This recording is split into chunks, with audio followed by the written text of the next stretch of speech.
भद्रवाह घाटी की अगर बात करें तो नालठी का जो गांव है वो बड़ा ही ऐतिहासिक गांव है।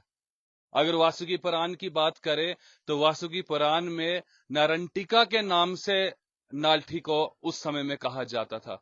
और वासुकी पुराण में खुले शब्दों में लिखा हुआ है कि नालठी यानी कि नारंटी का जो गांव है ये बड़ा ही उच्च तीर्थ स्थल है।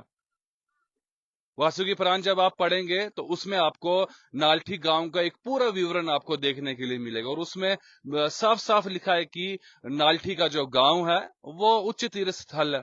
चलिए अब नालठी गांव की खूबसूरती के ऊपर बात करते हैं। अगर आप देखें तो ट्रेडिशनल स्टाइल में बने हुए यहाँ पर घर हैं। साथ में आपको छोटे छोटे यहाँ पर मंदिर देखने के लिए मिलते हैं। और सबसे बड़ी एक और बात कि यहाँ पर भगवान वासुकी नाग जी का प्राचीन मंदिर है जो कि आपको बिल्कुल सामने दिखाई दे रहा है। ये मंदिर यहाँ पर भगवान वासुकी नाग जी के शीश की पूजा की जाती है। जैसे कि मैंने आपको बड़ी सारी वीडियोस में बताया है कि गाठा में चरणों की पूजा होती है, बाजार में यानी कि नगर भद्रवाह में वहां पर उनके देह की पूजा होती है और नालठी में उनके शीश की पूजा होती है और भेज्जा में उनके भुजाओं की पूजा होती है। ऐसा माना जाता है कि भुजाओं से ही भेज्जा का नाम भी पड़ा होगा। अगर आप घरों की बात करें तो पुराने घर आपको यहाँ पर देखने के लिए मिलते हैं। आप देखेंगे कि स्तंभों से सुशोभित हैं ये घर। अपनी एक अलग छाप ये नालठी गांव छोड़ता है। अगर आप दूर से इसको देखेंगे तो अगर बड़े गांव में बात करें तो काफी बड़ा गांव इसको माना जाता है। साथ में ही आपको यहाँ पर चंडी माता का एक प्राचीन मंदिर देखने के लिए मिलता है जहां से तीसरे वर्ष बनी के डोला में यात्रा जाती है, जिसकी आपको यहाँ पर जो इसकी शीट लगा हुआ है बर्फ के लिए वो आपको रेड दिखाई दे रहा है। बाकी अगर खूबसूरती की बात करें तो चारों तरफ ये गांव जो है भद्रवाह पूरी की पूरी घाटी चारों तरफ देवदार और चीड़ के दरख्तों से घिरी हुई है। लेकिन अगर नालठी गांव की बात करें तो नालठी गांव अपने आप में एक अलग छाप छोड़ता है। और अगर आप यहां से जो ये रोड आप देख रहे हैं ये रास्ता सीधे गुरडंडा की तरफ, छतरगला की तरफ, शरथल की तरफ और वहां से कठुआ की तरफ जाकर मिलता है।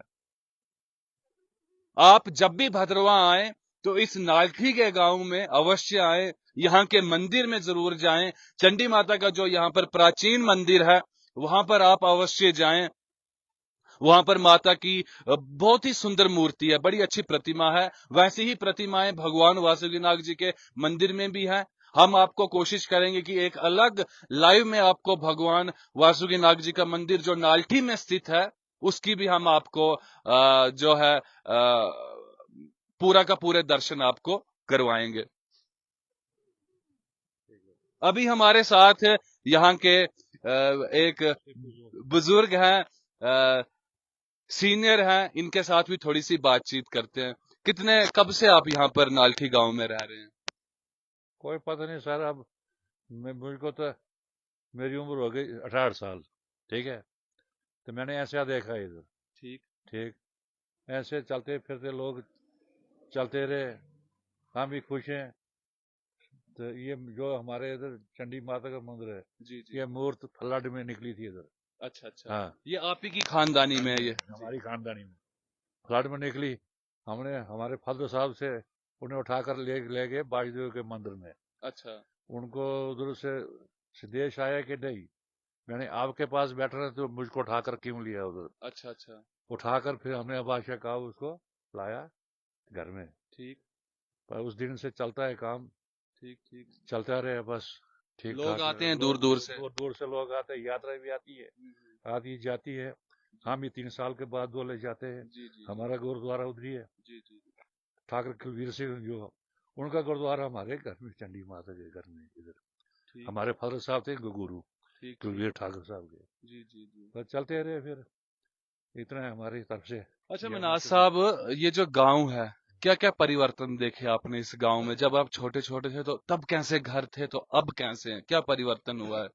पहले जैसे पुराने घर थे हमारे, उनका लकड़ी लगी थी। हम्म तो उसके बाद फिर चेंज होते होते टीन लगाई लोगों ने, हम्म फिर सीमेंट भी लग रहा है, फिर टालियां भी लगाई, हम्म फिर सब कुछ चलता रहा। हम्म वो पुराने घर अभी हैं, 2-3 घर है अभी पुराने। अच्छा अच्छा। हाँ, अंदर ठीक। पुराने हैं अभी वो। जी जी जी। तो लोग बदले में आ गए कि चेंज हो गया काम, फिर ठीक थोड़ा ठीक। थोड़ा चलता है अब।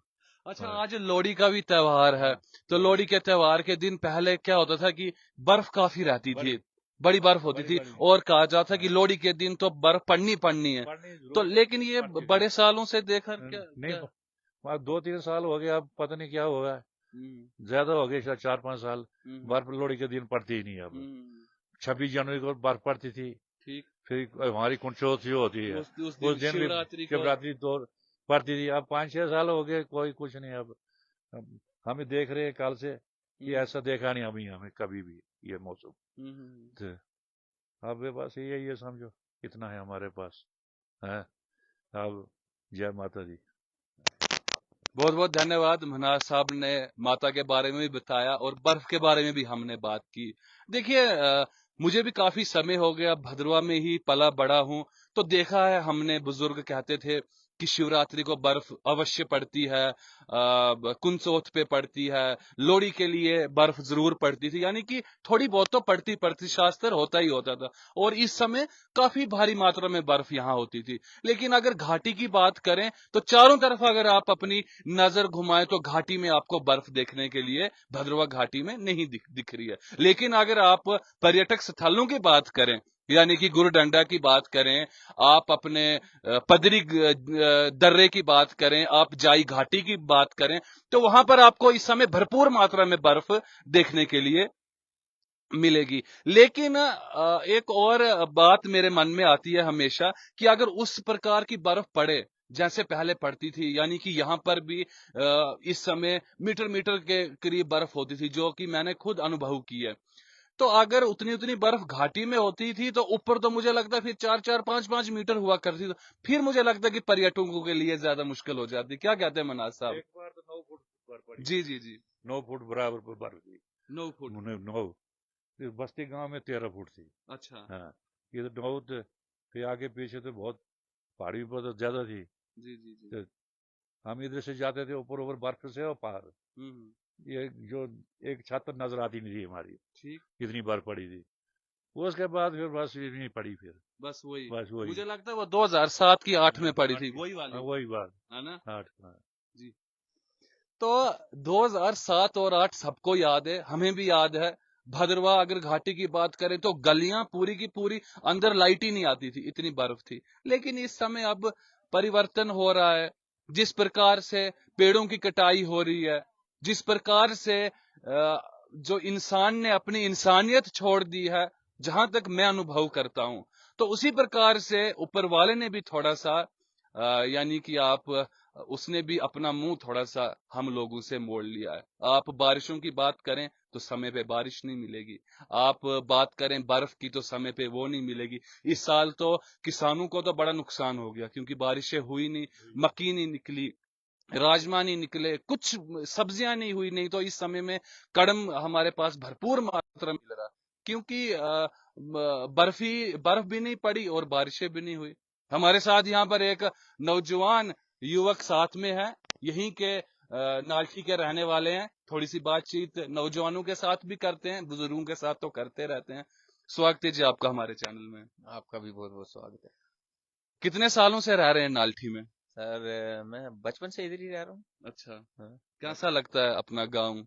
अपना गांव तो अच्छा ही लगता है सबको। अच्छा। अच्छा ही लगता है सबको गांव अपना, और हमारा गांव है भी अच्छा ही। है ना? नालठी है, कैलाश के सामने। ठीक। सिर्फ जैसे आप बात कर रहे थे बर्फ की, हम्म तो इस बार बर्फ देखने को मिल नहीं रही है। हम्म टूरिस्ट आ रहे हैं, हम्म गुलडंडा जा रहे हैं, नहीं तो अभी हमारे इधर नालठी में बर्फ होती थी, हम्म ठंठेरा में बर्फ होती थी। हम्म बर्फ ही नहीं है, इस साल पड़ी नहीं रही, बारिशें नहीं पड़ रही है, बर्फ नहीं आ रही है। हम्म।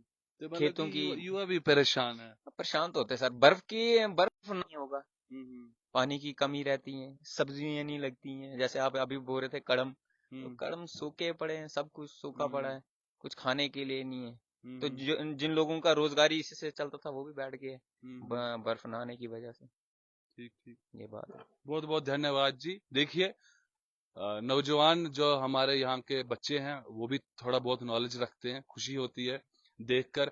एक अहम हिस्सा नाल्ठी गांव का आपको बताना भूल गया, वो ये है कि यहां से भी कैलाश यात्रा हर वर्ष जाती है।